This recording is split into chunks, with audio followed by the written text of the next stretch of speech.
چون اولین بار قهرمان میشیم توی تیمی که قهرمان میشم واقعا نمیشه توصیف کنم. حالا تو شهر خودم قهرمان شدیم. شهر خود با یه تیم دیگه.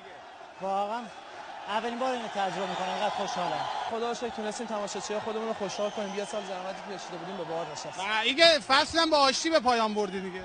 من قهر نبودم با کسی. دبی مگه آشتی ندادن؟ من قهر نبودم با کسی که بخوام آشتی کنم. مراسم من این تکذیب میکنه. نه قربان اصلا مراسمی نبود. ما دعوت بودیم رستورانی که دوستامون رفتیم اونجا، بعد اصلا تو اونجا هیچ اتفاقی نیفتاد. آشتی کنون هم نبوده.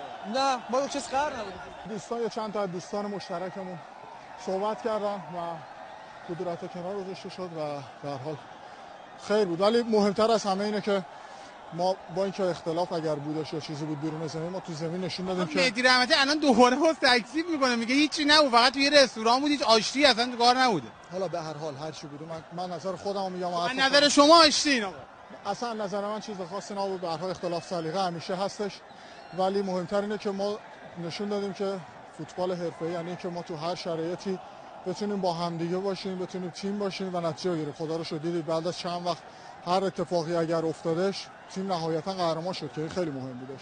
چه احساسی داری؟ خدا رو شکر آقا امیر امسال سختی‌های زیادی کشیدیم، بالا بلندی‌های زیاد داشتیم، ولی خوشحالم که تونستیم دل این هوادارا رو شاد کنیم با وجود این همه سختی‌هایی که تو لیگ تحمل کردیم. دستشون در نکنه تو این فصل خیلی کنارمون بودن. خدا رو شکر. خب خدا رو شکر ما 32 هفته هوادارمون با بردمون خوشحال شدن، با باختمون ناراحت. دو تا گام داشتیم، یه گام اصلیمون بازی با فولاد که تیم فولاد تیم خیلی خوب، مربی خوبی داشت.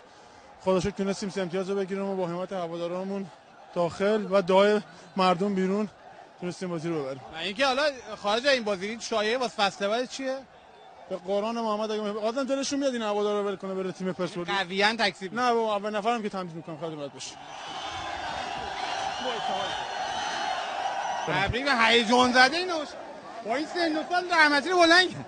بالاخره این مردم به ما گردن ما حق دارن. ببینید اینجا اهوازه، ولی ما فکر میکنیم که تهران بین هوادارهای خودمون است.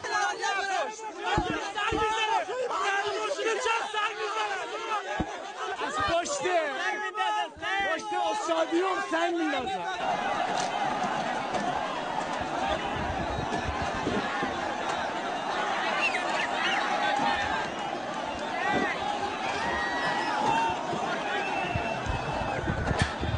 سال قهرمان شدیم بعد یه فصل سخت.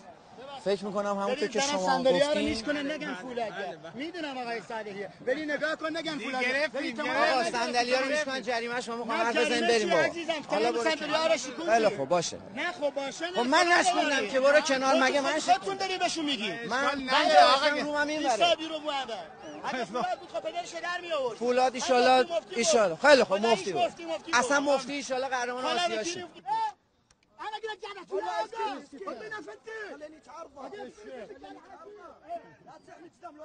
آقای بریم داخل آقای شهبازی دارم بهت میگم آقای شهبازی، ببین من دارم بهت میگم حاصل حسنه، ببین کل استادیوم فولادیا بی تربیتی نکردن. من میگم این تمام صندلی‌ها رو شکوندن. اگه تهران بود پایمالش نمی‌کردن، خرابش نمی‌کردن. آقا اینجا الان این گفتمان آقای شهبازی الان این گفتمان که قشنگ نیست، یاد اینجا بخوام یاد بچه من حالا اومدی آقا من دعوا کردم